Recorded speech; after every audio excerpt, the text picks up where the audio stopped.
Good Morning Britain came under fire on Thursday morning after viewers slammed a segment featuring UNICEF spokesperson James Elder as biased and unwatchable. The 6-minute interview, led by hosts Susanna Reid and Richard Madeley, focused on the ongoing humanitarian crisis caused by the Hamas-Israel conflict, but left many viewers switching off in frustration. Elder appeared on the ITV breakfast show to highlight the catastrophic toll the war is taking on civilians, especially children in Gaza. However, tension quickly built when Susanna Reid brought up a report from the Times of Israel, citing Israeli Defense Forces' claims that Hamas had exploited humanitarian aid for terror activities. She stated, "There are two very powerful voices in this conflict, that of Hamas and that of the Israeli government. Internal Hamas documents reportedly show the group systematically exploiting aid. The IDF would argue that both the old and current systems failed civilians." Reid's questioning drew backlash from viewers, who accused her of unfairly challenging a humanitarian spokesperson rather than focusing on the suffering of civilians.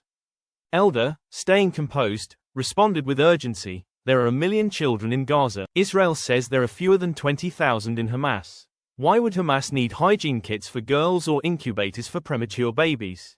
He went on to explain that UNICEF had dozens of incubators sitting unused outside Gaza because they weren't allowed to cross the border.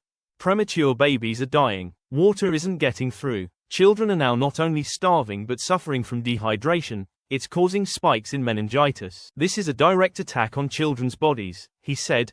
Elder's emotionally charged appeal contrasted sharply with Reid's line of questioning, and social media users were quick to express their dismay.